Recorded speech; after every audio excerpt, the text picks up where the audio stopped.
Welcome to the Real News Network. I'm Paul Jay.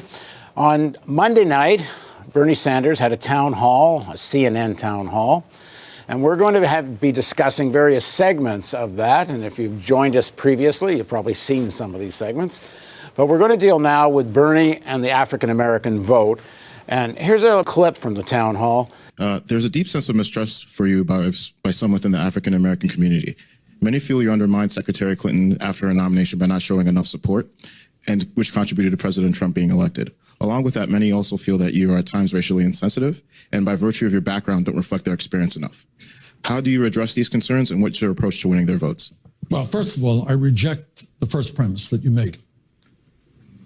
I knocked my brains out. In fact, I just saw a letter today from Hillary Clinton, which said, "Thank you, Bernie, for working so hard in my election." We ended up winning among younger people more votes from young African Americans, Latinos, Asian Americans, Native Americans than Clinton and Trump combined. All right. Furthermore, if you look at the polling out there, we're doing quite well with the African American community. But let me just raise an issue here. And maybe I haven't been as strong on this issue as I should be. I talk about the fact that we have a nation of massive inequality. Okay, and I believe that. I think that's the most important issue we can talk about. But within that inequality, we have another inequality, and that is racial disparity. And it's important that everybody understands that. That means that the wealth gap between a white family and a black family is 10-1. If you are a black mother, the likelihood is that you will have a baby that will die. Your infant mortality rate 2.5 times higher than a white mother. And I will work as hard as I can. Number one, to have a cabinet that reflects what America is. And number two, to do everything that I can in every way to end all forms of racism in this country. Part of the legacy of slavery and Jim Crow in the U.S. is the legacy of income inequality in the U.S. What is your position on reparations to the descendants of slaves? Well, as I just indicated, there are massive disparities that must be addressed. There is legislation that I like, introduced by Congressman Jim Clyburn. It's called the 10-20-30 legislation, which focuses federal resources in a very significant way on distressed communities, communities that have high levels of poverty. So as I've just indicated, I think we have to do everything that we can to end institutional racism in this country. So what is your position specifically on reparations? I asked the question because Elizabeth Warren, Julian Castro, they've indicated they want to support. What does that mean? What do they mean? I'm not sure that anyone's very clear. What I've just said is that I think we must do everything that we can to address the massive level of disparity that exists in this country. I'll tell you what they mean, because Elizabeth Warren has said black families have had a much steeper hill to climb. We need systematic structural changes to address that. Julian Castro has said, I have long thought that this country would be better off if we did find a way to do that. Reparations. Well, I agree with what Elizabeth said. So you would support reparations? But read what she said. What does that mean? She means, I think, I don't want to put words into her mouth, is what I said. Okay? In other words, as a result of the legacy of slavery, you have massive levels of inequality. It has to be addressed, and it has to be addressed now. Correct. In 2016, you said it would be divisive, reparations. Well, again, it depends on what the word means. And I know you don't want to be divisive tonight. So now joining us to continue our discussion about the Sanders Town Hall, first of all, is Jacqueline Luqman. She's editor-in-chief of Luqman Nation. She's coming in by phone. Also, Eugene Puryear. He's a journalist, author, activist, co-founder of Stop Police Terror Project in D.C. And Norman Solomon is the co-founder and national coordinator of RootsAction.org and a national coordinator of the Bernie Delegates Network. Thank you all for joining us. Jacqueline, why don't you kick off? What do you make of Bernie's answer to the question, first of all, that there's been critique of his the way previously he's been addressing the issue of systemic racism, or in some people's minds, not addressing it properly, and the question of reparations?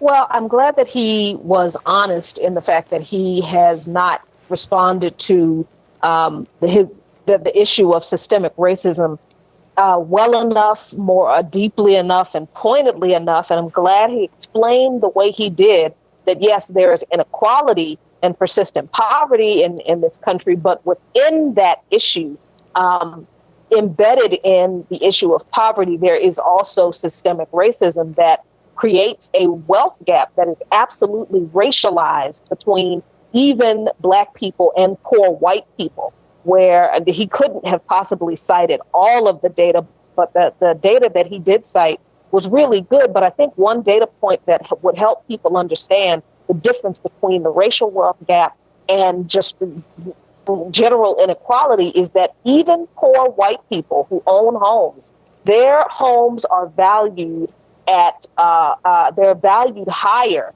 by a real estate market than Black people with the same level of income in comparable neighborhoods. That's how racialized poverty is in this country. So I'm glad he was honest in acknowledging that he hasn't always answered this question as well as he could in addressing the issue of racialized inequality. I still wasn't happy with his response to reparations. Why? He's been in Congress for as long as H.R. 40, which is the bill that Representative John Conyers has introduced every year for the past 30, 40 years to study reparations and to come up with recommendations for implementing reparations. That bill, H.R. 40, has been introduced in Congress every single year since 1989 or something like that.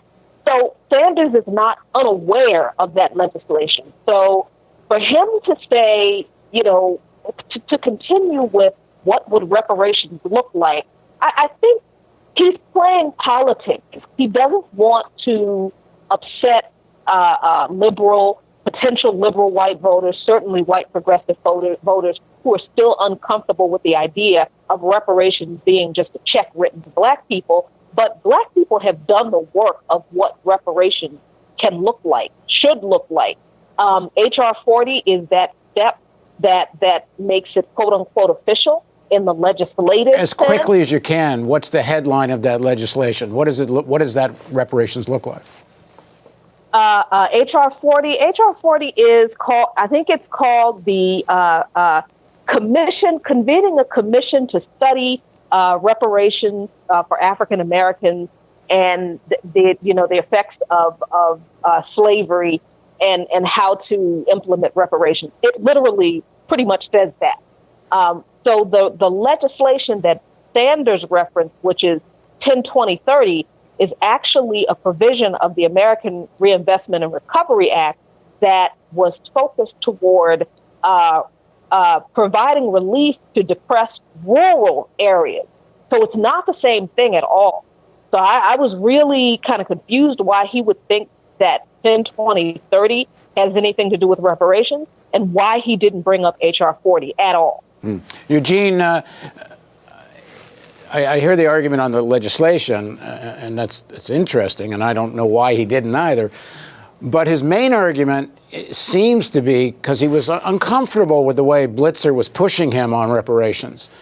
And is that as long as a bill does focus on what he called distressed communities, which we're talking about deep poverty, places like where I'm sitting in Baltimore, then if money also goes to poor white communities, then what's wrong with that is reading between the lines of what Sanders is saying, because he says it would be divisive if you only dealt with deep poverty amongst African Americans, but you don't deal with it amongst whites. I'm saying stuff, trying to read between the lines of what he's saying, but I think that's what he's getting at. And what's wrong with that, Sanders would argue, as long as the black deep poverty is dealt with, why not also deal with white deep poverty? Are you satisfied with his answer on the reparations?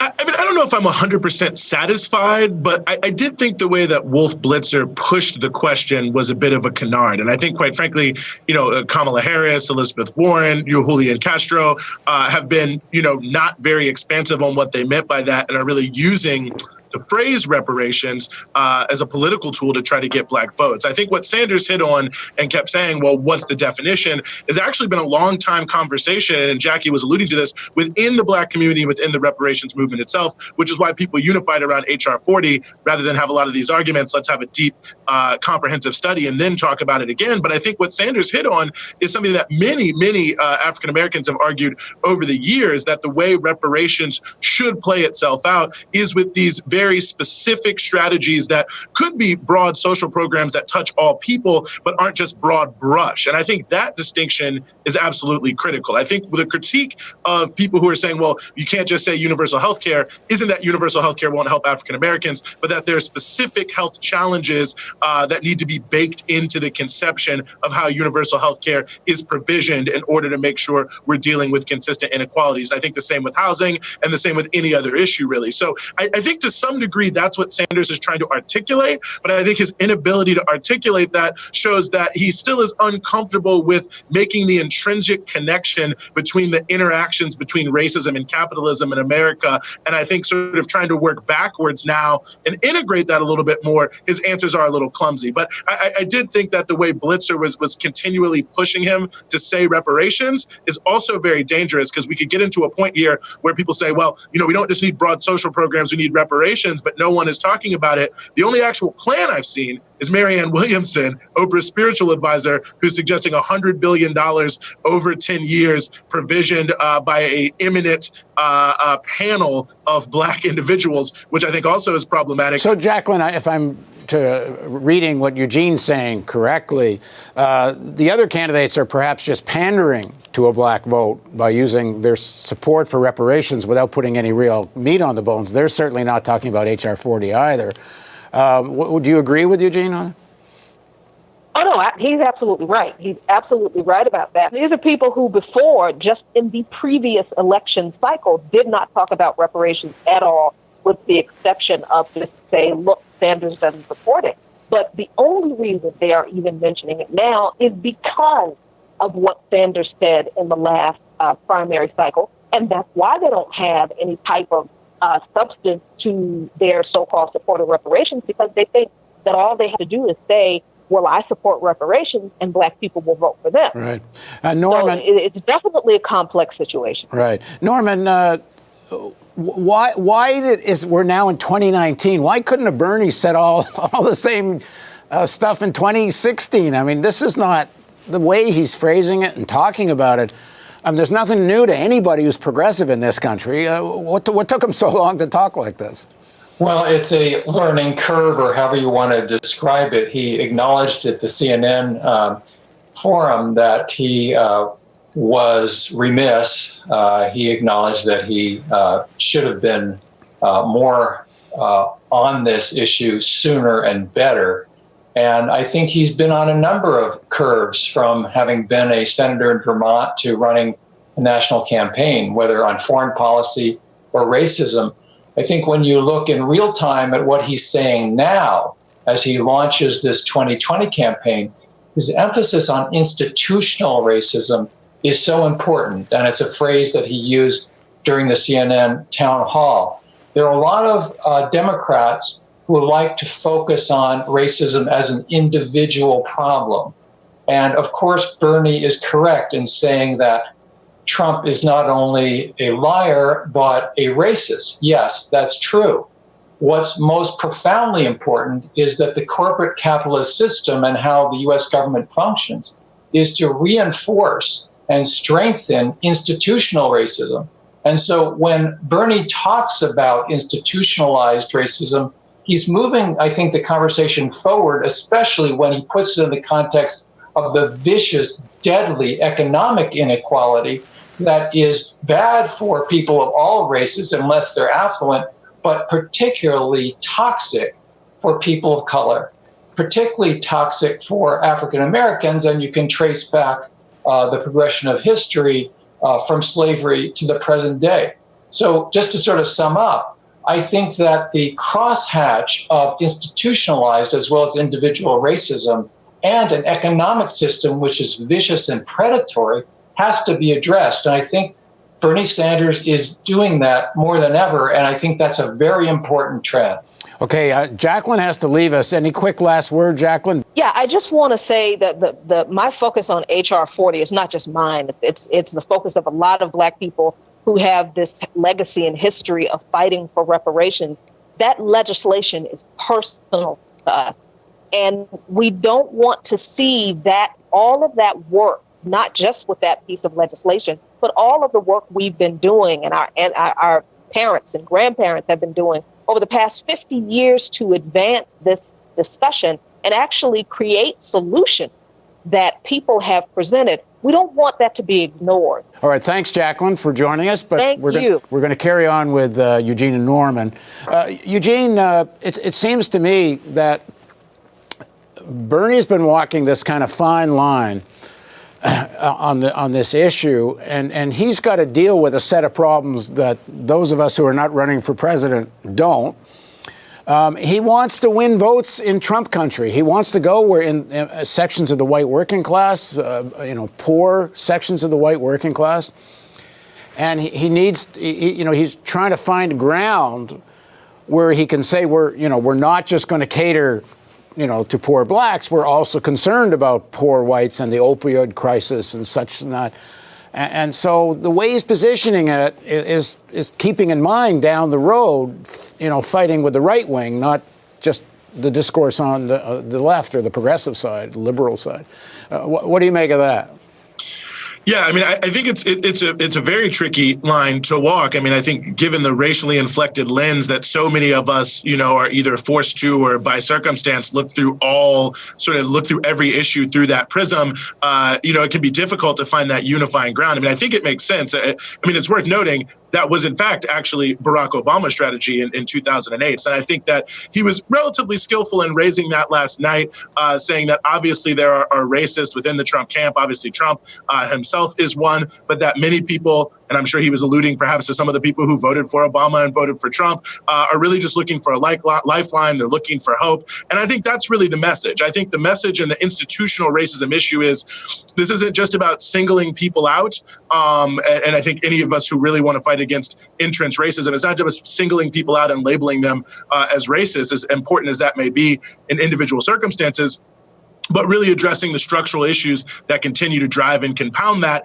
and combine that. And I think this is where Bernie is somewhat weak, quite frankly, when he's talking about bringing all our people together. I think he actually then goes backwards by making it seem as if the original point, which was we have to take these things seriously individually, is now, but that's actually less important than coming together. I think where Bernie, the danger and where he could fall on either side of this is not synthetically bringing together to people that say, look, there are some problems that all working class people have. There are some problems that only exist because of what race or what gender you are, that those things are certainly relevant and need to be dealt with, particularly those differences should not be whitewashed. But at the end of the day, we also shouldn't allow it for us to not be able to come together on the issues where there is common ground against corporate greed, for the rights to healthcare, the rights to housing, and things where we've seen from polling there is a lot of unanimity. I think that's part of the challenge. Is it's sort of a new add-on to the way he is traditionally viewed, the way the capitalist system works.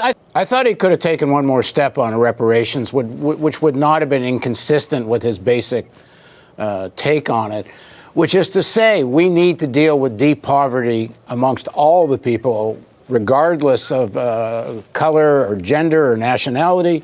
But there's a specific responsibility to the descendants of slaves and deep poverty in cities like Baltimore, and there needs to be specific programs to address that.